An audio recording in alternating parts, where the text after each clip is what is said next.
In 1965, tens of thousands of US troops arrive in South Vietnam backed by helicopters, jet aircraft, and the heaviest firepower the world has ever seen. The expectation is that American technology and training will overwhelm the Viet Cong and North Vietnamese forces in short order. Instead, in the jungles, highlands, and swamps of Vietnam, American soldiers discover that their enemy rarely stands and fights on American terms. He attacks when he chooses, from positions he has prepared, and withdraws before the full weight of US firepower can respond. The ambush becomes the defining combat experience of the war, and some of those ambushes will prove catastrophic. One of the earliest and most devastating ambushes occurs in the Ia Drang Valley in November 1965. The 1st Cavalry Division, the Army's new Airmobile Division, has been sent to the Central Highlands to find and engage North Vietnamese regulars entering from Cambodia. On November 14th, Lieutenant Colonel Hal Moore's 1st Battalion, 7th Cavalry Regiment, lands at Landing Zone X-Ray and fights a fierce multi-day battle against elements of 3 NVA regiments. US firepower, including the first tactical use of B-52 bombers, inflicts heavy casualties. The 1st Cavalry claims a kill ratio of roughly 10-1, and the battle appears to validate both airmobile tactics and Westmoreland's strategy. What happens the next day receives far less attention. On November 17th, the 1st Battalion, 7th Cavalry under Lieutenant Colonel Robert McDade, is ordered to march overland to Landing Zone Albany, a clearing roughly 2.5 miles northeast of X-Ray. The decision to march rather than airlift the battalion is driven partly by a shortage of available helicopters. This, though, will prove costly. McDade's column stretches out along a single trail through dense elephant grass and scattered timber, with its companies arranged in a long file and strung out over several hundred meters. There is limited flank security. The formation is optimized for movement, not for combat. At approximately 1:07 in the afternoon, the lead elements encounter a small group of North Vietnamese soldiers and take 2 prisoners. The column halts, with troops bunched and stationary along the trail. Elements of the 8th Battalion, 66th Regiment and the 1st Battalion, 33rd Regiment of the NVA have been tracking the American movement and have positioned themselves on both sides of the trail. When the column stops, they attack from multiple directions simultaneously. The fighting is at such close range that artillery and air support cannot be called in without hitting American troops. Companies that had been moving in file are cut into isolated squad-sized groups fighting on their own, with no coherent command and no ability to consolidate. Survivors later describe a battle that devolves almost instantly into individual fights, with visibility limited to a few meters in the elephant grass and no way to distinguish friendly from enemy troops. McDade, by most accounts, loses control of the engagement almost immediately, not through any personal failing, but because the geometry of the ambush makes centralized command impossible. By morning, the battalion has suffered 155 killed and 124 wounded. 2 companies are effectively destroyed as fighting units. Proportionally, it is among the costliest single engagements of the entire war for a US battalion. The 1st Cavalry Division's after-action report identifies the need for better march security, pre-planned artillery along movement routes, and tighter formations in close terrain. These are sensible conclusions. Still, many of the same conditions will recur in subsequent ambushes across different units and different years. Part of the explanation is the rotation system itself. Lessons learned at terrible cost by one group of soldiers are not always passed on effectively to the next. 2 years later, in the same Central Highlands, another ambush produces another disaster.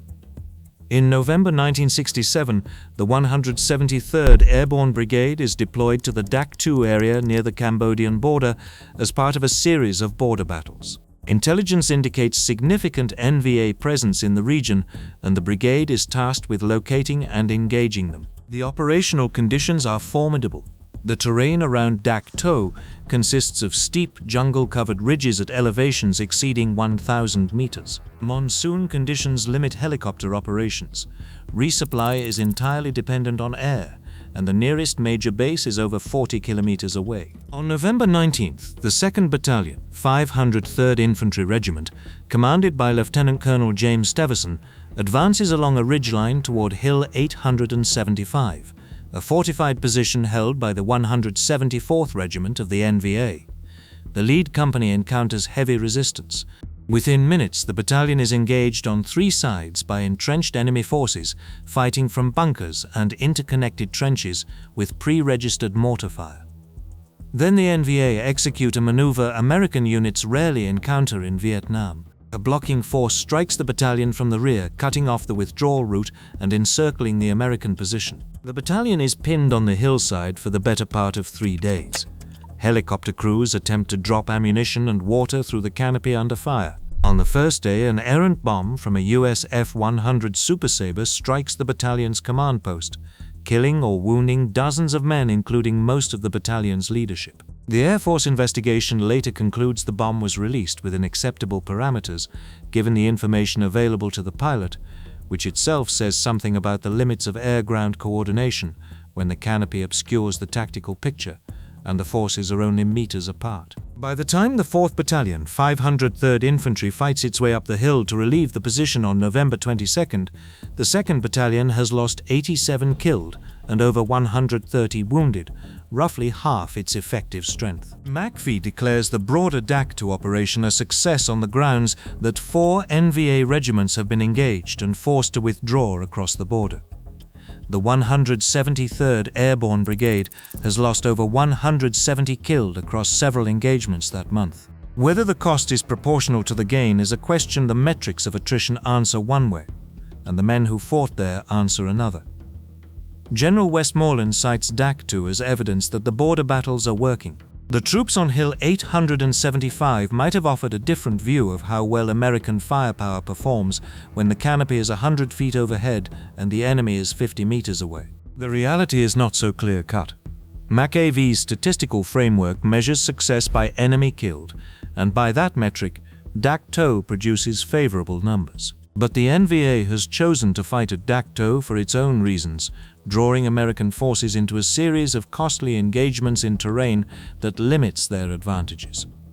Whether the NVA considers its own losses acceptable is a question the body count does not answer. The CIA, which is frequently critical of McAvee's statistical methods, has estimated enemy strength in South Vietnam at as many as 600,000, with 200,000 North Vietnamese reaching draft age each year. Against numbers like those, the crossover point Westmoreland is aiming for remains elusive. A pattern is emerging. Many of the worst ambushes occur during operations specifically designed to find the enemy. The paradox of search and destroy is that success, defined as making contact, can look indistinguishable from walking into a trap. The distinction between finding the enemy and being found by him is sometimes clear only in retrospect, and by then the cost has already been paid. This is on full display during the ambush of the 2nd Battalion, 28th Infantry Regiment, 1st Infantry Division on October 17, 1967. The battalion is operating in the Long Nguyen Secret Zone, a well-established enemy base area in Binh Duong Province, roughly 50 kilometers north of Saigon, as part of Operation Shenandoah II. On the morning of October 17th, elements of the battalion advance into dense jungle along a trail used by previous patrols, a risk factor that after-action reports have consistently warned against. The lead company makes contact with what appears to be a small force. As reinforcements move forward, the situation deteriorates. The battalion has walked into an L-shaped ambush prepared by the 271st Regiment of the 9th Viet Cong Division, a main force unit with considerable experience against American formations. The initial contact is designed to draw the Americans forward. Once they are concentrated, the main kill zone activates. Heavy automatic weapons fire and rocket-propelled grenades strike the column from 2 directions. The jungle limits visibility to a few meters and makes it almost impossible to identify firing positions or organize a response. Artillery support is called, but the proximity of the forces makes accurate fire control difficult. By the end of the engagement, the battalion has lost 56 killed and over 70 wounded. Among the dead is the commanding officer, Lieutenant Colonel Terry Allen, Jr., the son of the famous Second World War General Terry de la Mesa Allen. Post-action analysis reveals that the battalion had been tracked by enemy scouts well before the ambush, that the route followed a trail the enemy expected to be used, and that the initial contact was deliberately designed to pull the battalion deeper into the kill zone. The sophistication of the enemy's approach is a consistent feature of the worst ambushes, and one that American commanders are sometimes slow to appreciate because it does not fit the prevailing image of a guerrilla force fighting with improvised methods. Elsewhere, in 1967, a different kind of vulnerability is exposed near the DMZ. Con Thien is a combat base in Quang Tri province, part of the barrier system that Secretary of Defense Robert McNamara champions as a means of interdicting infiltration from the north. The concept behind the barrier system, sometimes called the McNamara line, involves a chain of strongpoints, sensors, minefields, and obstacles stretching across the northern border of South Vietnam. The problem with fixed positions in a war without fixed front lines is that they create predictable patterns. The Marines garrisoning Con Thien conduct regular patrols into the surrounding area, but their routes are constrained by minefields, wire, and terrain features. The enemy observes these patterns, and the result is predictable. On July 2nd, Alpha Company, 1st Battalion, 9th Marines moves out on a routine patrol and is struck by a well-coordinated attack from elements of the 90th NVA Regiment. Mortars, automatic weapons, and infantry assault hit the company before it can deploy from patrol formation. Over 35 Marines are killed and dozens wounded. The relief force also comes under fire. The attack exploits the fundamental vulnerability of units tied to fixed positions. Their movements are observable, their routes constrained, and the timing of their patrols predictable. The enemy does not need sophisticated intelligence. He needs patience. Con Thien continues to absorb North Vietnamese artillery and ground attacks throughout 1967, with the base taking an estimated 1,200 rounds per day at peak intensity, figures that rival anything U.S. forces have experienced since Korea. The patrols continue because the alternative, ceding the ground between the base and the DMZ, is strategically unacceptable. The Marines understand this calculus. That is not the same as agreeing with it. Less visible than these large engagements, but no less significant in aggregate, are the hundreds of small unit ambushes that account for a substantial share of American casualties. Platoon and squad-sized patrols are the daily reality of the war. A patrol walks into a tree line, contact is made, casualties are taken, and the unit withdraws or is reinforced. Each engagement is recorded in a battalion log and summarized in a province report. Individually, they are minor. Taken together, they represent the steady erosion of American combat power. The Pentagon's own post-war analysis finds that a majority of firefights in Vietnam are initiated by the enemy, and that in a significant proportion, the American unit has no warning before the first rounds are fired. The average engagement opens at a range of less than 20 meters. At that distance, training and firepower advantages are severely compressed. The frequency of these contacts places enormous strain on junior leaders.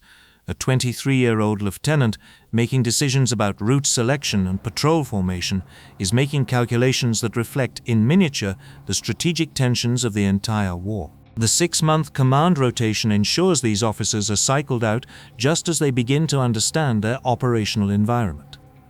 The learning curve is perpetually steep. American units also conduct their own ambush patrols, typically at platoon or squad level, positioned along trails and waterways at night. In many cases, these operations produce results, catching small enemy parties in the darkness. But when the enemy is moving in force, the ambush patrol becomes the target. A squad of 12 men positioned along a trail has no capacity to absorb contact with a company-sized force. On June 19, 1967, a reinforced platoon from Alpha Company's 2nd Battalion, 1st Infantry Regiment, 196th Light Infantry Brigade, is struck by a battalion-sized force from the 2nd NVA Division near Tam Kỳ in Quang Tin Province. The platoon is effectively destroyed before supporting fires and reinforcements arrive. The engagement receives little attention, but it is representative of a category of loss that never makes the front pages. In January 1968, the Tet Offensive introduces a different kind of ambush, strategic surprise. Attacks strike Saigon, Hue, and dozens of provincial capitals simultaneously. These are not ambushes in the narrow tactical sense, but they share the essential characteristic of exploiting American assumptions about where and when the enemy will fight. MACV knows something is coming. Intelligence indicators have been accumulating for weeks. In late 1967, Westmoreland and Johnson have embarked on a public relations campaign to convince the American public that progress is being made. Westmoreland tells audiences that the ranks of the Viet Cong are thinning and that the end is beginning to come into view. The first months of 1968 prove him wrong on a scale that reshapes the American debate about the war. What MACV does not anticipate is the scope, the coordination, or the willingness of the enemy to attack urban centers that have been treated as rear areas. The offensive does not achieve its military objectives. The hoped-for popular uprising in the south does not materialize, and Viet Cong losses are severe. But as a strategic ambush, it succeeds. The gap between what the American public has been told and what they see on their television screens is too large to bridge. In Who, the 1st Battalion, 1st Marines, and the 2nd Battalion, 5th Marines fight a grinding block-by-block battle to retake the city. The initial response is itself an exercise in underestimation. With a single company-sized force sent into the city on January 31st under the assumption that the enemy presence is small. That force is stopped cold. It takes nearly a month of heavy fighting to clear Who, and Marine casualties are substantial, with the 1st Marines alone suffering over 140 killed and nearly 900 wounded. The fighting is a reminder that the ambush, as a concept, can operate at the strategic level. The enemy's ability to appear where he is not expected, in strength that has not been anticipated, is the defining feature of the war's most consequential surprise. The spring of 1968 brings another wave of costly engagements during the follow-on Tet offensives, and the Ia Drang Valley, a long corridor running parallel to the Laotian border in Con Thien province, becomes a recurring site of heavy contact. Operations Apache Snow and Dewey Canyon send American troops into the valley knowing the enemy is there in strength, accepting the risk as the price of disrupting the supply network. In May 1969, the fighting on Ap Bia Mountain, better known as Hamburger Hill, demonstrates the same asymmetry in concentrated form. The 3rd Battalion, 187th Infantry Regiment, 101st Airborne Division, along with supporting battalions, makes repeated assaults against prepared NVA positions on the mountain. Each assault gains ground and takes casualties. The NVA fight from bunkers and trenches under dense canopy that limits the effectiveness of air support. The Americans take the summit after 10 days and more than a dozen separate assaults. The fighting costs over 70 Americans killed and nearly 400 wounded. The position is abandoned shortly after its capture, since holding a single hilltop serves no operational purpose in a war where territory is not the objective. The political reaction to Hamburger Hill is immediate and sharp. Senator Edward Kennedy calls the assault senseless and irresponsible. The controversy contributes to a shift in American tactical approach, with commanders increasingly directed to avoid the kind of head-on engagements that produce high casualties for positions of limited strategic value. The cost of contact is becoming harder to justify, both militarily and politically.